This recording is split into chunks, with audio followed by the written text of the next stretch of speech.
이 동지에 대한 이야기를 지금부터 같이 알아보도록 하겠습니다. 동지는 24절기 중에서 바로 22번째 있는 절기가 동지입니다. 여러분이 유인물 나눠드렸죠? 유인물 보면은 우리가 대강 알고 있는 24절기에 대한 것을 일람표로 하나 만들어 드렸습니다. 거기에 보시면은 바로 22번째에 동지가 있는 것을 알 수가 있습니다. 그죠? 22번째 동지. 그래서 이 동지는 1년 중에서 밤이 가장 길고 낮이 가장 짧은 곳입니다. 밤이 가장 길고 낮이 가장 짧은 때가 동지입니다. 그래서 이 동지들 이름이 가끔 무조건 동지로 이렇게 하지 않고 이 어느 때 동지가 걸리느냐에 따라서 동지가 이름이 달라집니다. 그런데 한 가지 알아주실 것은 24절기가 음력으로 되어 있는 것이 아니라 양력으로 씁니다. 대개 사람들은 음력으로 하는 줄 알지만은 양력으로 씁니다. 그 이유는 태양력이 있기 때문에 태양력에 의해서 지구가 공전을 하기 때문에 그것에 의해서 만들어진 것이라 양력으로. 그래서 그 양력의 새는 동지가 12월 22일이 양력 12월 22일이 동지라는 얘기죠. 그런데 음력은 11월 달이 되겠죠. 그래서 그 음력으로 11월 초순에 그 동지가 걸리면은 초순에 걸리기 때문에 이 동지는 예동지라고 아기 동지라고 이름을 붙입니다. 그래서 이 아기 동지 때는 팥죽을 끓여 먹지 않는 그런 전례가 있습니다. 그 다음에 12월 22일이 중순에 걸렸을 때는 중동지라고 한다. 가운데 줄 서서 중동지. 그 다음에 12월 22일이 음력 하순에 걸렸을 때 그때는 노동지, 늙은 동지라고 해서 이렇게 세 가지 이름으로 동지 이름을 붙였답니다. 근데 우리 가끔 애기 동지 그런 이야기를 들어봤죠. 바로 초순에 걸리기 때문에 그때는 애기 동지라고 해서 팥죽을 안 써먹는다 하는 그런 전례의 이야기가 있습니다. 그래서 이러한 동지를 작은 설이라고 하는 이유는 이 우리 조상들이 우리는 1월, 2월 해가지고 한 해가 1월부터 시작이 되지만 겨울부터 시작이 되지만 우리 조상들은 항상 입춘, 봄부터 시작한다는 입춘이 그 해의 시작이라고 생각을 합니다. 그래서 24절기를 봐도 바로 입춘이 첫 번째 나와 있습니다. 그죠? 우리가 1월로 건다 하면은 소환이나 대안이 먼저 나와야 할 텐데 입춘부터 시작하기 때문에 봄을 알리는 입춘이 그 한 해를 시작하는 해다라고 이렇게 생각을 합니다. 그래서 24절기를 보면 모두 몇 계절로 나오냐면 4계절로 구분되어 있습니다. 한 계절당 6개의 절기가 구분되어 있습니다. 6개로. 그러면 첫 번째 1번부터 6번까지가 계절이 어느 계절에 속합니까? 1번부터 6번까지가 입춘부터 고구까지가 봄에 해당된다. 그 다음에 7번 입하부터 12번 대서까지가 여름에 속하고, 그 다음에 입추부터 상간까지가 가을에 속하고, 입동부터 대양까지가 겨울에 속한다. 이렇게 6개의 절기가 한 계절을 이룬다 하는 것입니다. 그렇게 해놓고 보니까 24절기가 어느 정도 이해가 되죠. 그래서 입춘이라는 것은 봄의 시작이다라는 그런 의미가 있습니다. 2월 4일날 이렇게 대개 보름에 한 번 정도 초순 그 달의 양력 그 달의 초순이 한 절기가 나오고 한 보름 정도 지나서 또 한 절기가 나오고 그럽니다. 이게 정확하게 규칙적은 아니지만은 대강 15일 간격으로 해가지고 절기가 변합니다. 그래서 입춘이 2월 4일인데 그 다음 나오는 절기가 우수고래. 우수가 바로 2월 18일 날, 그러니까 14일 후죠. 그래서 우수는 비가 내리고 싹이 튼다, 봄을 알리는 이야기겠죠. 그러니까 앞에 있는 입춘하고 좀 관계가 있다. 그 다음에 경칩은 3월 5일인데 개구리가 겨울잠에서 깬다. 그럼 우수를 중심으로 해서 앞에는 입춘이고 뒤에는 경칩이잖아요. 서로 이웃 간에 관련이 있는 절기다. 뚝 떨어져서 다른 의미가 있는 거잖아요. 우수가 비가 내리고 싹이 튼다고 했으니까 경칩은 개구리가 겨울잠에서 깨고 입춘은 봄이 시작된다. 이게 봄에 관련된 그런 내용이 되겠죠. 그렇게 해서 6 절기가 한 계절을 뜻한다 하는 의미입니다. 그래서 우리가 그 동지라고 했으니까 마지막 겨울 22번 동지를 봅시다. 동지의 앞에가 바로 대설이죠. 즉 눈이 많이 내린다. 12월 7일. 그 다음에 동지 다음이 소환. 겨울 중 가장 추운 시기가 소환에 해당됩니다. 앞에 있는 대설하고 뒤에 있는 소환이 서로 동지와 관련이 있다 하는 것입니다. 그럼 금년도 12월달 한번 볼까요? 달력을.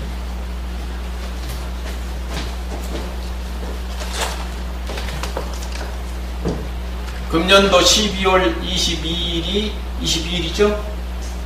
그러면은 11월 초순이 됩니다. 그럼 11월 초순이면 무슨 동지죠? 11월 초순이면은 애동지가 되겠죠. 이게 금년에는 팥죽을 안 써먹는다. 그런 것입니다. 예. 그래서 금년은 애동지다 하는 것을 알아두시면 되겠습니다. 자, 이어서 동지에 관련된 유래를 한번 같이 이야기를 나눠보도록 하겠습니다. 동지 우려 첫 번째 이제 중국 이야기인데, 아까 이야기한 우리 동영상에서 중국 고서인 형초세기에 나온 말썽꾸리 아들이 죽어서 귀신으로 나타나면서까지 마을 사람들에게 해코지를 하는 그것을 방지하기 위해서 팥죽을 써서 문에 발랐다 하는 그런 이야기가 있었죠. 그런데 이것 말고 또 다른 동지에 관한 유래가 또 한 가지가 있습니다.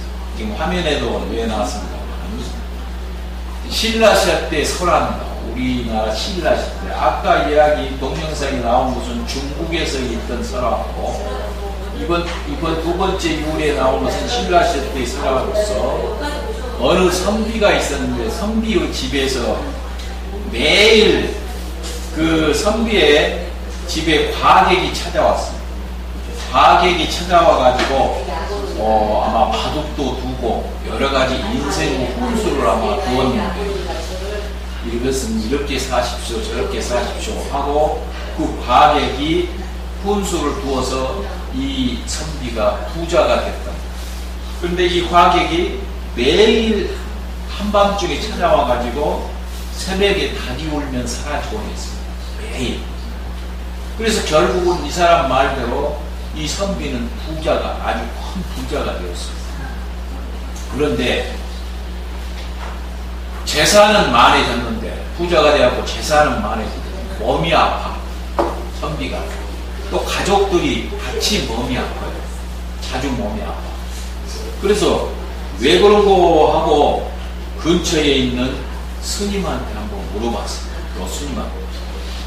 그러니까 스님이 하는 이야기를 처방을 내려줬습니다. 자, 큰 말을 잡아가지고 그 피를 뿌리면은 바로 이런 아픈 몸이 없어진다. 또 네가 바로 매일 밤 그 과객하고 만난 그 과객은 그냥 사람이 아니라 도깨비란다. 그 도깨비를 물리치려면은 말에 피를 묻혀라. 그렇게 알려줬습니다. 그래서 그 이야기를 듣고 나서 말을 잡아다가 첫해는 피를 발라봤습니다. 그 효과가 있어요. 그런데 그 비싼 말을 매년 사다 갈 수는 없잖아요. 그래서 말피 대신 사용한 것이 빨간 빛이 나는 팥죽이었어요. 그래서 팥죽을 써가지고 그 팥죽을 목에 발라서 아픈 그 스님이 말한 대로 건강하게 살았다는, 도깨비를 물리치고 건강하게 살았다는 이런 신라시대 때의 유래, 중국 시대의 유래가 있었고 우리 저희 신라시대의 유래가 있습니다. 그러나 오늘날은 어떤 무엇을 물리친다든지 그런 것보다는 나이 한 살 더 먹는다는 그런 데 의미를 두잖아요. 그렇게 해가지고 팥죽을 뿌려서 가족들이 같이 나눠 먹는, 한 가지 더 이것은 귀신을 물리친다는 그런 생각을 가끔 갖기도 합니다. 자, 이어서 이 팥죽에 들어있는 그런 의미를 같이 한번 알아보기로 하겠습니다. 팥죽은 먼저 팥죽을 쓰려면은 팥이 있어야겠죠. 팥. 그럼 팥이 어떤 의미가 들어있느냐? 팥은 붉은색으로 되어 있습니다. 그래서 태양을 상징해요. 태양. 붉은색이니까 이런 팥은 붉은색으로 되어 있어서 태양을 상징한다. 그래서 태양을 상징하고 또 불을 의미합니다. 불을. 그 다음에 요 쌀은 지상에서 나누는 가장 곡식 중에서 으뜸가는 게 우리 쌀이고, 우리가 가장 많이 사용하는 게 쌀이잖아요. 서양보다 동양에서. 이것은 하늘의 모든 빛을 합한 흰색으로서 하늘을 대표한다. 그럼 팥은 태양을 대표하고 쌀은 하늘을 대표한다. 그런 의미가 있다. 그 다음에 팥죽을 쓰면 그 속에 새알심이 있습니다. 하얀 새알심이 동그랗게 들어있죠. 찹쌀로 되게 만듭니다만 이것은 흰색이니까 이건 역시 하늘을 상징하고 둥그렇게 빚었기 때문에 거기에는 행성이나 혹성, 위성을 뜻한다는 그런 의미도 있습니다. 그러니까 우리 지구를 중심으로 해서 목성, 화성, 천왕성 이런 행성을 의미한다는 그런 뜻이 있다는 말이에요. 새알씨니까 여러 전례가 있고 의미가 있다는 얘기입니다. 그럼 팥죽에 얽힌 이야기를 지금부터 좀 알려드리도록 합니다. 첫 번째 이야기, 팥죽 한 그릇에 만석분된 이야기입니다. 옛날 양산 지역 어느 마을에 김씨 할아버지 네가 살았습니다. 살림살이가 매우 구차해서 할아버지는 집시를 삼고 할머니는 팥죽 장사를 하고 아들은 반청에서 품팔이를 했습니다. 이렇게 해서 먹고 살았다. 어느 날 매우 지쳐 보이는 과객이 지나가자 할머니가 팥죽 한 그릇을 대접하고 집시를 그 과객에게 주었습니다. 과객은 그 팥죽 한 그릇이 아니면 굶어 죽을 상황이었습니다. 세월이 흘러서 과객이 보답하기 위해 다시 찾아왔으나 할머니와 할아버지는 이미 돌아가신 지 얼마 안 되었고 그 아들은 묘를 쓸 자리를 구하지 못해 가장 우선 이제 묘를 썼다고 합니다. 가장을 해놓고 있었습니다. 과객이 이것을 보고 자기가 그때 당시에 팥죽을 얻어먹고 집신을 얻은 그런 것을 그 은혜를 보답하기 위해서 그 아들에게 명당자리를 가르쳐 주었습니다. 그래서 그 아들은 그곳에서 장사를 지낸 다음 당대의 만석군이 되어서 부귀영화를 이뤘다는 이런 이야기가 있습니다. 이 팥죽에 얽힌 그런 이야기입니다. 그러니까 자기가 받았으면 갚으려고 하는 그런 우리나라 사람들 그런 마음이 있죠. 무엇인가 내가 받았으면 줘야 된다. 또 받은 다음에 또 다른 사람에게 또 베풀어야겠다. 이런 생각이 우리나라 사람들에게는 누구든지 다 갖고 있습니다. 여러분들이 팥죽하면 옛날 생각이죠.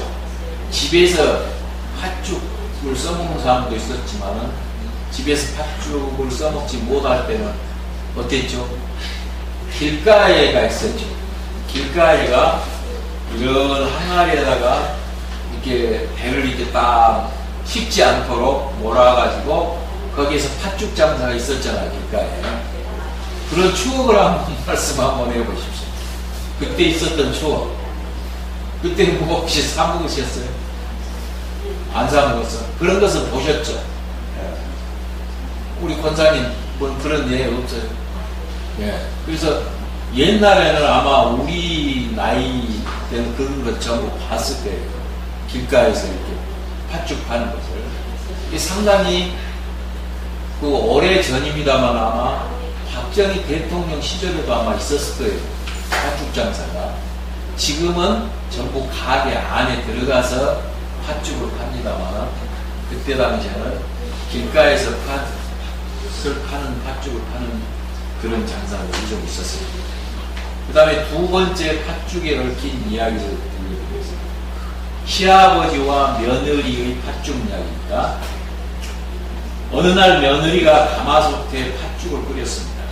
구수한 냄새가 온 집안에 퍼져 걸쭉한 팥죽 위에 동동 뜨는 새알은 얼마나 먹음직스러운가.